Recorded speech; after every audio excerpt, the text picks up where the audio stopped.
നീ ഒരു ചുക്കും ചെയ്യില്ല. കൊമ്പൻ സ്രാവിനെ കഴിച്ചുകൊണ്ടിട്ട് പിടിക്കാൻ നോക്കുന്നു. സകല വസ്തുക്കളും പണയപ്പെടുത്തി നിങ്ങൾ ശേഖരിച്ചു വെച്ചിരിക്കുന്ന ഹൈബ്രിഡ് കഞ്ചാവും ലഹരി മരുന്നുകളും ഏതാനും നിമിഷങ്ങൾക്കുള്ളിൽ നിങ്ങൾക്ക് നഷ്ടപ്പെടും. പിന്നെ നിങ്ങൾ വട്ടപൂജ്യം. നീ കരയിൽ കാണുമ്പോൾ ഞാനങ്ങ് കടലിൽ കാണും. ഇന്നലെ രാത്രി തന്നെ അതൊക്കെ മറ്റൊരു സ്ഥലത്തേക്ക് മാറ്റി. ഡാർക്ക് ഗ്രൗണ്ട് അതല്ലേ സ്ഥലം? ഇന്നലെ രാത്രി ഒരു നിഴൽ പോലെ രവീഷ നിങ്ങളുടെ പിന്നിലുണ്ടായിരുന്നു. Dark ground. നിങ്ങളുടെ ലൈഫ് മൊത്തം ഡാർക്കാവുമ്പോന്ന് സാറേ.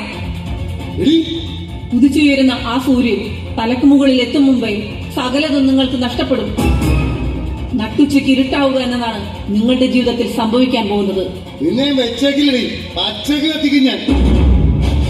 പച്ചവെള്ളത്തിന് തീപിടിക്കുന്നത് കാണാൻ ഞാൻ കാത്തിരിക്കുകയാണ്. നിങ്ങൾ ചെയ്യാവുന്നത് ചെയ്യും.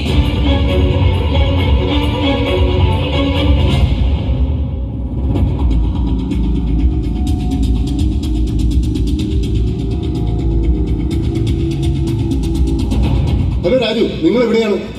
പെട്ടെന്ന് ശലഭപ്പാറയുടെ അടുത്തേക്ക് ചെല്ലേ. പണിയുണ്ട്, അർജന്റ് പണി. ഒരുത്തിയോട് വരുന്നുണ്ട്, ഇവിടെ തീർത്തേക്ക്. ആ അതെ, അവിടെയാണ് അവളുടെ സ്ഥിരം സ്ഥലം. മറ്റവന്റെ കാമുകിയ. ഇനി ഒരു നിമിഷം പോലും അവളെ വെച്ചുകൊണ്ടിരിക്കാൻ പറ്റില്ല. നാട്ടുകാരൊക്കെ ആ പെട്ടി പരിശോധിക്കാൻ വന്നവരുടെ കൂടെയാണ്. ഒന്നും നോക്കണ്ട, എത്രയും പെട്ടെന്ന് ഫിനിഷ് ചെയ്തേക്ക്. എന്താ? ആ ഫോട്ടോ ഞാൻ വാട്സാപ്പ് ചെയ്തേക്കാം.